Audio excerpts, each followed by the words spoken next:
नमस्कार साथियों, स्वागत है आप सभी का हमारे खुराना क्लासेस यूट्यूब चैनल पर। आज की इस साइकोलॉजी की क्लास में दोस्तों हम चर्चा करेंगे बाल विकास को लेकर के। कल इससे पहले वाली जो फर्स्ट क्लास थी उसमें हमने शिक्षा मनोविज्ञान के परिचय के बारे में चर्चा की थी कि सबसे पहले साइकोलॉजी को आत्मा का विज्ञान कहा, उसके बाद मन मस्तिष्क का विज्ञान कहा, उसके बाद चेतना का विज्ञान कहा और अब वर्तमान में उसको व्यवहार के मनोविज्ञान के रूप में जाना जाता है, व्यवहार का विज्ञान कहा जाता है। तो आज की इस क्लास में हम बात करेंगे, हमारा अगला टॉपिक है वृद्धि यानी अभिवृद्धि और विकास में अंतर, विकास के नियम, बाल विकास किसे कहते हैं और बाल विकास की परिभाषाएं किन किन मनोवैज्ञानिकों के द्वारा दी गई थी। तो चलिए आप लोग शुरू करने से पहले आप सभी विद्यार्थी हमारी रीट की जो पात्रता की टेस्ट सीरीज़ आप लोगों के लिए चलाई जा रही है, इस टेस्ट सीरीज़ का आप लोग ज़्यादा से ज़्यादा आनंद उठाएं। आपको यहाँ पर ये टेस्ट सीरीज़ जो है पात्रता वाली, इसमें आपको 200 प्रैक्टिस सेट जो टॉपिक वाइज मिलेंगे सब्जेक्ट के अनुसार, 5 इसमें आपको सब्जेक्ट मिलेंगी जो पात्रता में सिलेबस अनुसार हैं, जिसका प्राइस मात्र 151 रुपये आपके लिए रखा गया है। तो यहाँ पर पैसे मायने नहीं रखता साथियों, बात है सबसे बड़ी यहाँ पर जो कंटेंट आपको बेटर दिया जा रहा है। इस टेस्ट सीरीज़ के अंतर्गत आपको प्रैक्टिस सेट के अंतर्गत प्रश्न की नीचे व्याख्या उस तरीके से मिलेगी कि आप पूरा थ्योरी भी आपको इतना पढ़ना नहीं पड़ेगा। साथ ही साथ आप लोग हमारे टेलीग्राम को ज्वाइन करो, टेलीग्राम की लिंक आपको डिस्क्रिप्शन बॉक्स में दी गई है और ये टेस्ट सीरीज़ आपको खुराना क्लासेस ऐप, जिसका लिंक वीडियो के डिस्क्रिप्शन में दिया गया है, आपको प्ले स्टोर पर भी मिल जाएगा। शुरुआत करते हैं। देखिए, बाल विकास की बात करेंगे यानी चाइल्ड पेडागोजी यानी CDP, चाइल्ड पेडागोजी डेवलपमेंट। ठीक है, तो बाल विकास के इतिहास को लेकर के आप लोगों ने कल पढ़ा था और आज हम थोड़ा सा आगे बढ़ते हैं 20वीं शताब्दी के बाद 18वीं शताब्दी के बाद में। तो 18वीं शताब्दी में सबसे पहले पेस्टोलॉजी के द्वारा बाल विकास का वैज्ञानिक विवरण प्रस्तुत किया था। नोट करेंगे इस चीज़ को आप लोग। सबसे पहले बाल विकास का वैज्ञानिक अध्ययन किसने किया था यानी वैज्ञानिक विवरण किसने किया था? पेस्टोलॉजी के द्वारा किया गया था। एक एक पॉइंट को आप लोग बारीकी से समझने की कोशिश करना। साइकोलॉजी कोई ज़्यादा टफ सब्जेक्ट नहीं है, बहुत सरल है, बस समझना इसको पड़ता है। पूछा जाए कि सबसे पहले बाल विकास का वैज्ञानिक विवरण किसके द्वारा प्रस्तुत किया गया था, तो पेस्टोलॉजी के द्वारा 18वीं सदी में किया गया। पेस्टोलॉजी ने अपने इस वैज्ञानिक विवरण के अंतर्गत 3.5 वर्षीय पुत्र था खुद का, उसके ऊपर उन्होंने अध्ययन किया था और एक बेबी बायोग्राफी तैयार की थी। उनकी एक पुस्तक थी जिसका नाम है बेबी बायोग्राफी। ये बहुत इंपॉर्टेंट है, परिभाषा में पुस्तक है, ये एग्ज़ाम में पूछी गई है कई बार। बेबी बायोग्राफी जो है ये किसके द्वारा लिखी गई है? पेस्टोलॉजी के द्वारा। ठीक है ना। उन्होंने अपने 3.5 वर्ष के पुत्र पर अध्ययन किया था बाल विकास का। उसके बाद 19वीं शताब्दी में हम आते हैं। 19वीं शताब्दी में अमेरिका के अंतर्गत बाल अध्ययन आंदोलन की शुरुआत हुई, जिसके जन्मदाता कौन है? Stanley hall. स्टेनली हॉल भी बहुत जगह लिखा होगा आपको, इस तरीके से भी आपको मिल सकता है स्टेनली हॉल। तो ये स्टेनली हॉल आपको याद रखना है, ये बाल अध्ययन आंदोलन के जनक हैं। अमेरिका के अंतर्गत जो बाल अध्ययन आंदोलन हुआ था उसके जनक कौन है? स्टेनली हॉल है। इम्पॉर्टेंट है सवाल, एक एक कंसेप्ट को आप लोग याद करते चलिए। देखो मेरे पास इतनी अच्छी सुविधाएं तो नहीं है, लेकिन फिर भी मैं आपको एक बेटर कंटेंट देने की कोशिश कर रहा हूँ, समझाने की कोशिश कर रहा हूँ। आप लोग चैनल पर जुड़े रहिए और कंटिन्यूटी को बनाए रखें। स्टेनली हॉल ने साथियों 2 संस्थाओं की स्थापना की थी। उन 2 संस्थाओं के नाम है, पहली है चाइल्ड स्टडी सोसाइटी और दूसरी संस्था का नाम है चाइल्ड वेलफेयर ऑर्गेनाइजेशन। ये 2 उनकी संस्थाएं थी जो कई बार एग्जाम में पूछी गई हैं। चाइल्ड स्टडी सोसाइटी और दूसरी का नाम है चाइल्ड वेलफेयर ऑर्गेनाइजेशन। क्लियर। 1887 ईस्वी में न्यूयॉर्क में सबसे पहला बाल सुधार गृह स्थापित किया गया। नोट कीजिए आप लोग, इस पर स्टार लगा लीजिए। पहला बाल सुधार गृह कहाँ पर स्थापित किया था? न्यूयॉर्क के अंदर। कब किया गया था? 1887 ईस्वी में। अगर पूछा जाए कि भाई भारत के अंतर्गत बाल विकास के अध्ययन की शुरुआत कब हुई, तो आपको याद रखना है 1930 में हुई थी। 1930 में हुई थी बाल विकास के अध्ययन की शुरुआत भारत के अंतर्गत। अब हमारा चैप्टर आता है अभिवृद्धि और विकास में अंतर क्या है। ये हमने इतिहास पढ़ा अब तक बाल विकास का। अब हम पॉइंट पर आते हैं। हमारा पॉइंट है अभिवृद्धि और विकास में क्या क्या अंतर है। आपको याद रखने हैं कि भाई अभिवृद्धि क्या है और विकास क्या है। अभिवृद्धि साथियों केवल शारीरिक पक्ष में होने वाला परिवर्तन है। जैसे हमारी बॉडी में लंबाई बढ़ रही है, शरीर चौड़ा हो रहा है, तो ये सब क्या है, शारीरिक पक्ष जो होता है, शारीरिक पक्ष में जो विकास जो हमारे परिवर्तन होते हैं वो क्या है, अभिवृद्धि है। जबकि हमारे जितने भी पक्ष हैं जैसे शारीरिक, मानसिक, संवेगात्मक, नैतिक, ये सब जो विकास होते हैं ये सब क्या है, ये सब में जो परिवर्तन होता है वो सब क्या है, विकास है। तो संपूर्ण पक्ष जितने भी आयाम हैं हमारे विकास के, उन सभी में अगर परिवर्तन होता है तो वही विकास की कैटेगरी में आएगा। अभिवृद्धि एक संकुचित अर्थ के लिए होती है जबकि विकास एक व्यापक अर्थ के लिए होता है। अभिवृद्धि बाह्य स्वरूप है। अभिवृद्धि जो है साथियों उसको हम देख करके बता सकते हैं कि बच्चे की लंबाई बढ़ी है, वजन घटा है, बच्चा मोटा हुआ है, ठीक है, ये सब हम देख करके बता सकते हैं। बाह्य स्वरूप होता है अभिवृद्धि, जबकि विकास बाह्य होने के साथ साथ आंतरिक स्वरूप भी होता है। बच्चे के स्वभाव में परिवर्तन आ सकता है, ठीक है। तो अभिवृद्धि केवल बाह्य स्वरूप से संबंधित है जबकि विकास आंतरिक और बाह्य दोनों से संबंधित होता है। अभिवृद्धि जो होती है साथियों कुछ समय के पश्चात रुक जाती है। जैसे बच्चा 18-19 साल का या 20 साल का होता है, उसके बाद बच्चे की लंबाई, कद का बढ़ना, ये सब उसका शारीरिक विकास, डेवलपमेंट जो है वो रुक जाता है, शारीरिक वृद्धि उसकी रुक जाती है। लेकिन विकास जो है साथियों जीवन पर्यंत चलता रहता है। हम जीवन में कुछ ना कुछ हमेशा सीखते रहते हैं, ठीक है, तो विकास हमेशा चलता रहेगा। ये अंतर समझ लीजिए। प्रश्न आपको मैंने टेस्ट सीरीज में डाले हैं तो आप लोग कर पाएंगे। अभिवृद्धि केवल आकार से संबंधित है, आकार बढ़ने से है। आकार बढ़ रहा है इसका मतलब हमारी अभिवृद्धि हो रही है। लेकिन हमारे शरीर के अंतर्गत बहुत सारे जो परिवर्तन हो रहे हैं आंतरिक रूप से भी, वो सब क्या है, विकास की कैटेगरी में आएंगे। अभिवृद्धि को नापा और तोला जा सकता है। भाई अभिवृद्धि को हम आँखों से स्पष्ट रूप से देख सकते हैं, लेकिन विकास का हम सीधा मापन नहीं कर सकते। ध्यान रखना ये चीज़ आपको, क्योंकि विकास क्या है, परिमाणात्मक व गुणात्मक है। ये कई बार प्रश्न पूछा गया है, यहाँ पर ध्यान रखना। अभिवृद्धि जो है साथियों, अभिवृद्धि परिमाणात्मक, मात्रात्मक और संख्यात्मक होती है, जबकि विकास क्या है, विकास परिमाणात्मक व गुणात्मक होता है। ध्यान रखना ये चीज़, विकास कभी भी मात्रात्मक नहीं होता, विकास को कभी भी मापा नहीं जा सकता। ओके।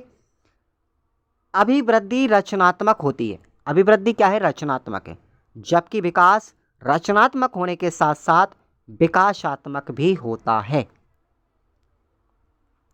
अभिवृद्धि जो है विवृद्धि का सूचक है। अभिवृद्धि का मतलब बढ़ने का सूचक है, जबकि विकास जो है इसमें वृद्धि भी हो सकती है, विकास में कमी भी हो सकती है। विकास तो बढ़ भी सकता है तो घट भी सकता है, ठीक है ना। नोट याद रखेंगे आप लोग। रचनात्मक परिवर्तन व्यक्ति को किशोर अवस्था की ओर ले जाते हैं। रचनात्मक जो हमारे परिवर्तन शरीर में होते हैं वो किशोर अवस्था की ओर ले जाते हैं, जबकि विनाशात्मक परिवर्तन व्यक्ति को वृद्धावस्था की ओर ले जाते हैं। बहुत अच्छी लाइन है। हम किशोर अवस्था की तरफ जैसे जैसे बढ़ रहे होते हैं तो हमारे अंदर एक सृजनशीलता आती है, एक रचनात्मकता की प्रवृत्ति जागृत होती है। लेकिन किशोर अवस्था के बाद में जैसे ही हम बूढ़े होने लगते हैं, प्रौढ़ अवस्था की ओर या वृद्धावस्था की ओर बढ़ने लगते हैं, तो हमारे शरीर की जो शक्ति है, वो क्षमता है, वो धीरे धीरे क्षीण होने लगती है, कम होने लगती है। तो इसका मतलब विनाशात्मक परिवर्तन वृद्धावस्था की ओर अग्रसर होने लगते हैं। अब हम बात करते हैं विकास की परिभाषाएं। कौन कौन सी विकास की परिभाषाएं किस किस मनोवैज्ञानिक के द्वारा दी गई थी, ज़रा आप लोग इनको नोट कीजिएगा, बहुत इंपॉर्टेंट है। सबसे पहले आते हैं हमारे गैसल। गैसल ने क्या परिभाषा दी है? विकास एक तरह का परिवर्तन है क्योंकि इसी से बालक में नवीन योग्यताओं व विशेषताओं का विकास होता है। इंपॉर्टेंट परिभाषा है, याद रख लेना। विकास एक तरह का परिवर्तन है क्योंकि इसी से बालक में नवीन योग्यताओं व विशेषताओं का विकास होता है। वो क्या है? गैसेल की परिभाषा है। इसके बाद ब्रूनर साहब आते हैं। ब्रूनर ने बताया कि विकास की किसी भी अवस्था में कुछ भी सीखा जा सकता है। विकास की कोई भी अवस्था हो, चाहे वो शिशु अवस्था हो, चाहे बाल्यावस्था हो, चाहे किशोर अवस्था हो, चाहे प्रौढ़ अवस्था, विकास की हर एक अवस्था में हम कुछ ना कुछ सीखते हैं। ये कथन किसका है? ब्रूनर का है। उसके बाद आते हैं हमारे वर्क साहब। देखिए वर्क का क्या कथन है, ठीक है भाई। वर्क ने क्या कहा था, एक बार इसको भी देखेंगे। वर्क की परिभाषा है, बाल विकास मनोविज्ञान की वह शाखा है जिसके अंतर्गत क्या होगा? जन्म से पहले अर्थात गर्भावस्था से किशोर अवस्था अथवा परिपक्व अवस्था तक होने वाला विकास का अध्ययन किया जाता है। वर्क की परिभाषा को और स्पष्ट शब्दों में मैं कहूँ तो देखिए, यानी कि विकास वो है जिसके अंतर्गत गर्भावस्था से लेकर के किशोर अवस्था तक का अध्ययन किया जाता है। ये बात किसने बताई थी? वर्क ने, कि केवल गर्भावस्था से लेकर के किशोर अवस्था तक का अध्ययन ही किया जाता है। किसमें? बाल विकास में। तो ये वर्क की परिभाषा है। श्रीमती हरलॉक की अब देखेंगे क्या है। श्रीमती हरलॉक ने विकास के क्रम में होने वाले जो परिवर्तन हैं उनको 4 भागों में डिवाइड किया था। कितने भागों में? 4 भागों में।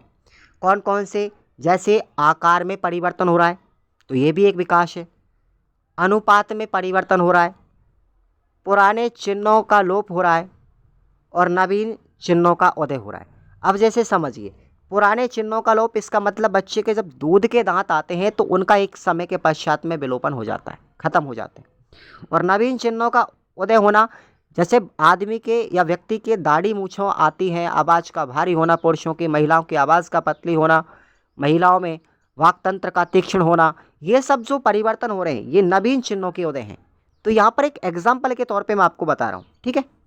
तो ये श्रीमती हरलॉक के विकास के क्रम में होने वाले 4 परिवर्तन हैं, जैसे आकार में बदलाव, अनुपात में परिवर्तन, पुराने चिन्हों का विलोप और नवीन चिन्हों का उदय होना। क्लियर? अब हमारा अगला पॉइंट आता है विकास के नियम। विकास के नियम कौन कौन से हैं? जरा आप लोग अपनी पैनी नज़र रखिए, आप लोग तीखी नज़र रखिए विकास के नियमों पर, कौन सा नियम क्या कहता है। एक बार क्लास को लाइक कर दीजिए। बिना लाइक किए आप लोग कंजूसी मत कीजिए, इसमें आपका कोई पैसा नहीं लग रहा, ठीक है भाई। और टेलीग्राम को आप लोग ज्वाइन करते रहिए। और एप्लीकेशन पर आपको जो टेस्ट सीरीज़ दी जा रही है, और जो विद्यार्थी हमारी टेस्ट सीरीज़ को ज्वाइन करेगा साथियों, उसके लिए मैं साइकोलॉजी के ये नोट्स हैं, साथ ही साथ आपको ईवीएस के नोट्स, जो विद्यार्थी ज्वाइन करेगा ना उस विद्यार्थी को मैं दोनों ही सब्जेक्ट के नोट्स फ्री अवेलेबल करवाऊंगा, ध्यान रखना। अब विकास के नियमों में पहला नियम आता है समान प्रतिमान का नियम। कौन सा है? समान प्रतिमान का नियम। ये नियम क्या कहता है कि विकास समान नियमों पर आधारित होता है, इसमें किसी भी प्रकार का भेदभाव नहीं होता, इसमें किसी भी प्रकार का भेदभाव नहीं होता है। समान प्रतिमान, इसका मतलब जैसे पहले एक बच्चे की नाक बनती है उसी क्रम में दूसरे बच्चे की भी नाक बनेगी, ठीक है ना। जैसे उसके उस समय पर दूध के दांत निकले, जिस टाइप से निकले उसी टाइप पर दूसरे बच्चे के भी दूध के दांत निकलेंगे। मतलब समान प्रतिमान, इसका मतलब हर एक बच्चे की जो बढ़ने की या विकास की जो प्रक्रिया होती है वो एक समान होती है। उसके बाद क्रमबद्धता का नियम या निश्चित श्रृंखला का नियम, यानी विकास क्रमानुसार होता है। ये नियम क्या कहता है कि विकास एक क्रम के अनुसार होता है। कैसे? कि सबसे पहले गर्भावस्था के अंतर्गत बच्चे के अंदर जो जो चीज़ों का निर्माण होता है, जैसे सबसे पहले हमारा सिर का निर्माण हुआ, उसके बाद धड़ का हुआ, उसके बाद हाथ पैरों का निर्माण हुआ, ये सब एक क्रम के अनुसार होता है। तो क्रमबद्धता का नियम कहता है इस बात को। तीसरा नियम है सतत विकास का नियम यानी निरंतरता का नियम। ये कहता है कि विकास जो है साथियों जीवन पर्यंत चलता रहता है। हम अपने जीवन की हर एक क्षण कुछ ना कुछ सीखते रहते हैं। अगला नियम है परस्पर संबंध का नियम। परस्पर संबंध का नियम, इसका मतलब है कि विकास के जितने भी आयाम हैं, विकास के जितने भी पक्ष हैं, एक दूसरे से जुड़े हुए होते हैं। जैसे विकास के 4 पक्ष हमारे हैं, शारीरिक, मानसिक, संवेगात्मक। ये परस्पर एक दूसरे से संबंधित होते हैं, एक दूसरे के साथ जुड़े हुए होते हैं। लेकिन शारीरिक और मानसिक विकास जो होता है उनमें गहरा संबंध होता है, ध्यान रखना। जैसे जैसे व्यक्ति बड़ा होने लगता है तो उसकी मानसिकता बढ़ने लगती है, तो गहरा संबंध है। चलिए अगला हमारा नियम आता है सामान्य से विशिष्ट क्रियाओं का नियम। ये नियम कहता है कि बच्चा सबसे पहले छोटी छोटी क्रिया करने लगता है, सामान्य क्रियाओं को करने लगता है, उसके बाद कुछ बड़ी विशिष्ट क्रिया करने लगता है। शिशु पहले सामान्य क्रिया करेगा और उसके बाद विशिष्ट क्रियाओं को करने लगेगा। ये नियम है सामान्य से विशिष्ट का नियम। ध्यान रखना, सामान्य से विशिष्ट क्रियाओं का नियम है ये। कहीं आप लोग ऐसे कर दें कि विशिष्ट से सामान्य, गलत हो जाएगा। सामान्य से विशिष्ट क्रियाएं करने लगता है बालक। अगला है निश्चित दिशा का नियम। निश्चित दिशा का नियम वेरी वेरी इंपॉर्टेंट है। इसके अंतर्गत जो विकास की दिशा होती है वो 2 प्रकार की होती है। कौन कौन सी? पहली हमारी मस्तकोन्मुखी, इसको बोलते हैं हम सिफेलोकॉडल। इंग्लिश में भी आपको टर्म दी जा सकती है, इसको हम सिफेलोकॉडल थ्योरी बोलते हैं। सिफेलोकॉडल नियम, मस्तकोन्मुखी नियम। ये नियम कहता है कि विकास हमेशा सिर से पैर की तरफ होता है, सिर से पैर की तरफ होता है। ठीक है भाई, सिर से पैर की तरफ होता है।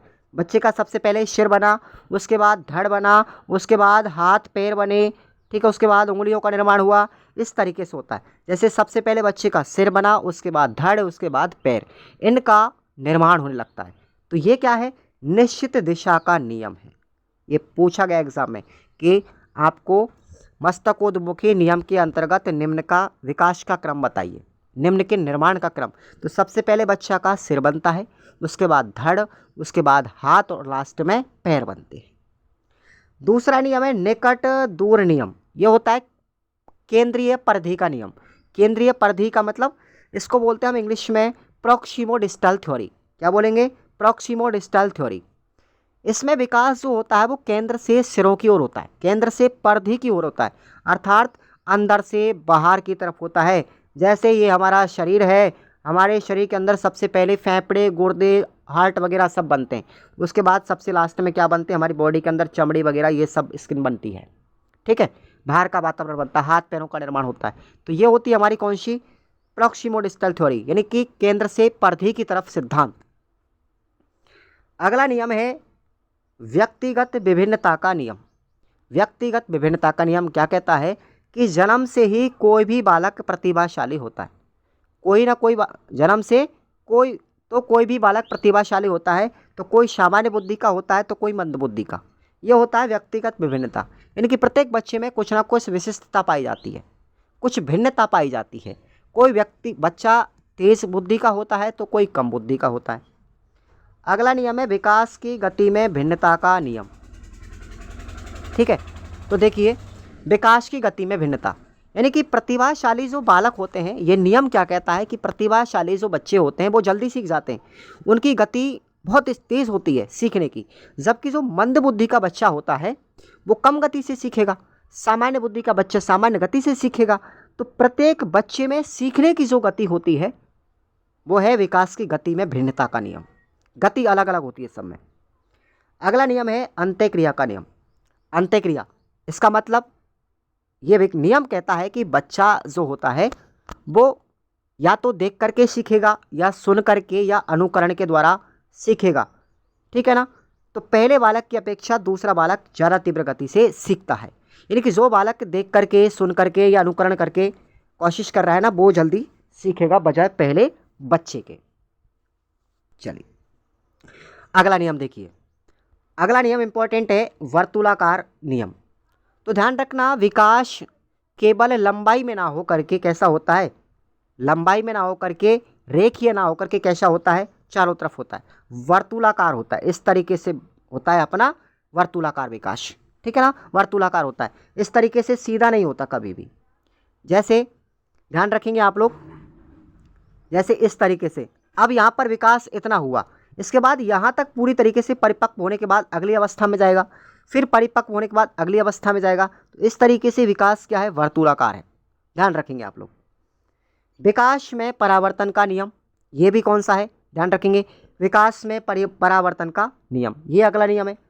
पूर्वानुमान या पूर्व कथन या भविष्यवाणी का नियम, ये नियम क्या कहता है, देखिए कुछ व्यक्ति जो होते हैं बच्चों के बारे में पूर्व अनुमान लगा देते हैं, ठीक है ना, कि भाई पूत के पैर तो पालने में दिख जाते हैं। कुछ लोग बताते हैं कि ये बच्चा कहाँ तक जाएगा, कितना इंटेलिजेंट बनेगा, कितना मंद बुद्धि का बनेगा।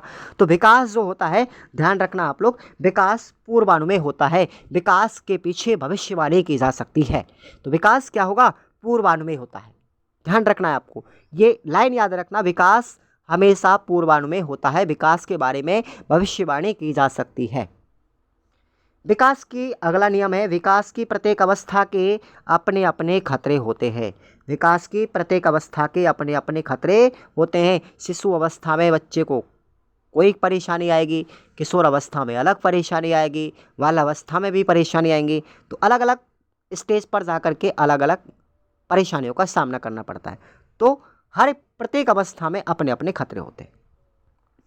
अगली हमारी अवस्था है साथियों, अगला नियम है, विकास की प्रत्येक अवस्था में सुख शांति एक समान कभी नहीं होती। ध्यान रखना, कभी भी नहीं होती, क्योंकि बच्चे जब शिशु अवस्था में होते हैं तो उनमें उत्तेजना पाई जाती है, और अगर बच्चा बाल्यावस्था में आता है तो वही बाल्यावस्था में आकर के क्रोधित स्वभाव का हो जाता है, खेलने से ज़्यादा प्रिय, खेल के लिए ज़्यादातर ध्यान देता है, अपने जैसे दोस्त बनाने लगता है, बाल टोले उसे पसंद होती है। आगे हम बात करेंगे प्रत्येक अवस्था की विशेषताओं की, तो वहाँ पर पढ़ेंगे। तो कोई भी अवस्था सुख शांति में नहीं गुजरती, हर अवस्था में कुछ ना कुछ उसको परेशानी आती रहती है। प्रारंभिक विकास परवर्ती विकास की अपेक्षा अधिक महत्वपूर्ण होता है। ये लाइन बहुत इंपॉर्टेंट है, यानी कि बच्चे का जो 5 साल का जो विकास होता है, बजाय अगले वर्षों के, ठीक है ना, 5 वर्ष से पहले पहले का जो विकास होता है वो इम्पोर्टेंट हो जाए बजाय 5 साल के वर्षों के। तो प्रारंभिक विकास ज़्यादा इम्पोर्टेंट है बजाय पूर्ववर्ती विकास के, परवर्ती विकास के बजाय प्रारंभिक विकास इम्पोर्टेंट है, क्योंकि बच्चा जो सीखना होता है, भाषा है, अपने पर्यावरण के रहन सहन के तरीके, ये सब 5 वर्ष से पहले ही सीख लेता अपनी शिशु अवस्था के अंतर्गत। अगला पॉइंट है, वंशानुक्रम में वातावरण के गुणनफल का नियम, ये वेरी वेरी इंपॉर्टेंट है, स्टार लगा लीजिए। तो ध्यान रखना, व्यक्ति का जो विकास जो होता है वातावरण तथा वंशक्रम का प्रतिफल होता है, ठीक है, वंशक्रम तथा वातावरण का प्रतिफल है। इस बात को कहने वाले कौन है, वुडवर्थ हैं। ध्यान रखना, विकास जो है वंशक्रम और वातावरण का गुणनफल है या फिर प्रतिफल है, एक ही बात है। तो वंशक्रम, ठीक है, गुणा क्या बन जाएगा, वातावरण, ठीक है ना भाई। देखो वंशक्रम को हम हेरिडिटी बोलते हैं, वंशक्रम को हेरिडिटी, वातावरण को एनवायरनमेंट, क्या बोलेंगे, ये हमारा सूत्र बन गया। किसका है, वुडवर्थ का सूत्र है ये, विकास को लेकर के, ठीक है भाई, विकास को लेकर के। तो वंशक्रम और वातावरण का गुणनफल, ये बात किसने कही थी, वुडवर्थ ने कही थी। ये बात करता है हमारा विकास का नियम। तो आज की इस क्लास में हमने ये 2 चैप्टरों की बात की थी। कल की हम क्लास में पढ़ेंगे विकास को प्रभावित करने वाले कारक कौन कौन से हैं। तो आप लोग ध्यान रखना, 2 कारक हैं, पहला है वंशक्रम और दूसरा है हमारा कारक वातावरण। इनके ऊपर चर्चा होगी पूरी कंप्लीटली। तो क्लास को आप लोग ज़रूर अटेंड कीजिएगा, दिन में आपकी क्लास आएगी। धन्यवाद साथियों, चैनल को सब्सक्राइब करके रखेंगे और अपनी टेस्ट सीरीज़ को ज़रूर ज्वाइन कीजिएगा आप लोग। ओके, धन्यवाद।